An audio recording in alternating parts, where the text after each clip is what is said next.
Welcome our channel মায়ের হেসেল। আজকে বানাবো নতুন পদ্ধতিতে চিকেন কারি রেসিপি। এই যে এটা হচ্ছে 1 কিলো চিকেনকে আমরা ধুয়ে পরিষ্কার করে রেখে দিয়েছি।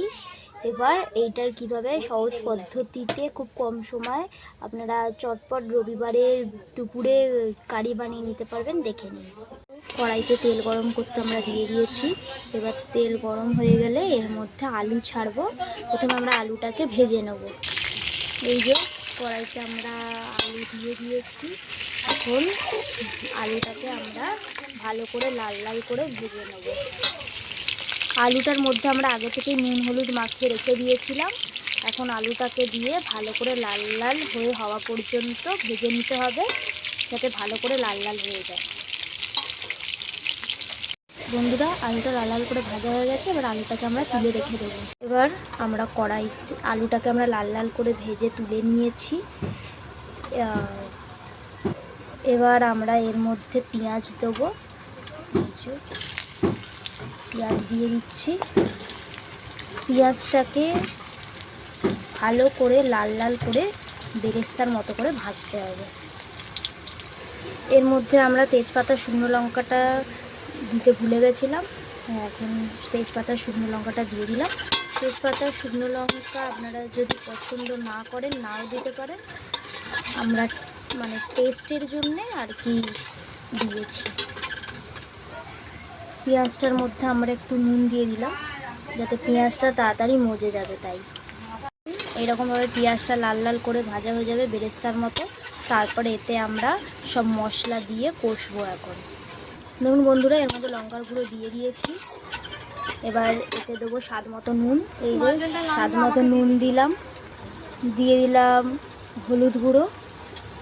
এই মশলাটা ঘরে বানানো মশলা। এর মধ্যে মৌরি, জিরে, ধনে, গোটা গোলমরিচ, দারচিনি, লবঙ্গ, এলাচ এগুলো দিয়ে ড্রাই রোস্ট করে পেস্ট করা, মানে ড্রাই করে রোস্ট করা আছে, ড্রাই রোস্ট করা আছে। এই হোমমেড মশলাটা এতে আমরা দিয়ে দিচ্ছি। হ্যাঁ, এতে কিন্তু 1 কাপ জল দিয়েছি প্রথমে, তারপরে এই মশলাগুলো দিয়ে আমরা ভালো করে কষবো।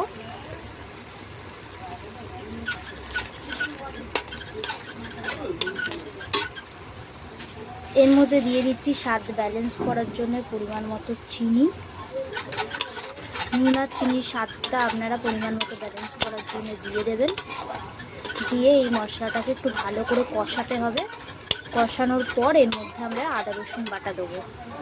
এবার আমরা এতে দিয়ে দিচ্ছি পরিমাণ মতো আদা রসুন বাটা। মুরগির মাংসে সবসময় আদার পরিমাণটা কম হলে কোনো অসুবিধা নেই, কিন্তু রসুনের পরিমাণটা একটু বেশি রাখবেন। আর মাটনের ক্ষেত্রে এটা হবে আদার পরিমাণটা বেশি, রসুনের পরিমাণটা কম। এতে আমরা আদা রসুন বাটাটা দিয়ে দিয়েছি। এবার এটা ভালো করে কষাতে হবে। একটু জল দিয়ে ভালো করে কষিয়ে নেবেন যতক্ষণ না মশলা থেকে তেল ছাড়ছে। এই যে আমরা একটু জল দিয়ে দিলাম। জল দিয়ে আমরা ভালো করে এখন মশলাটাকে কষাবো। মশলাটা ভালো করে কষাবেন যাতে আদা রসুনের কাঁচা গন্ধটা চলে যায়, কিন্তু আবার বেশি কষাবেন না যাতে তেতো হয়ে যায়। টমেটম দিয়ে দিলাম। এবার টমেটমটাকে ভালো করে কষাবেন যতক্ষণ না টমেটমটা ভালো করে গলে গিয়ে মিশে যাচ্ছে। মশলাটা কষানো হয়ে গেছে, টমেটোমও মোটামুটি গলে গেছে। এবার আমরা এর মধ্যে মাংসটাকে দিয়ে ভালো করে কষবো যতক্ষণ না মাংসটা মানে আধা সেদ্ধ হচ্ছে, মানে ধরুন 50% সেদ্ধ হচ্ছে। দেখুন বন্ধুরা, মানে এতে মাংসটা দিয়ে দিয়েছি। মাংসটা দিয়ে এটা আমরা ভালো করে এখন কষাবো। 50% সেদ্ধ হওয়া অবধি কষাতে হবে। মাংসটা কষানো হয়ে গেছে। এবার এটা আমরা ভাজা আলুগুলো দিয়ে দিলাম। দিয়ে ভালো করে নেড়ে তারপরে জল দেবো আমরা এর মধ্যে আমরা একটু টক দই দিয়ে দেবো। এর মধ্যে একটু টক দই আর স্বাদ মতো নুন দিয়ে দিয়েছি। দিয়ে এটা ভালো করে মিশিয়ে নেব। ভালো করে আমরা চাপা দিয়ে কষছি। এরকম চাপা দেওয়া আছে। জল দিয়ে ভালো করে মাংসটা এখন সেদ্ধ করা হচ্ছে। পুরোপুরি সেদ্ধ হয়ে গেলে তারপরে ওপর থেকে আমরা বাটার দেবো। এই যে এতে এবার আমরা বাটার দিয়ে দিয়েছি। এই যে এটা আমরা বাটার দিয়ে দিয়েছি ভালো করে। এতে মাখন দিয়ে আমরা ভালো করে এখন এটাকে নেড়ে নিচ্ছি, এবার নামাবো।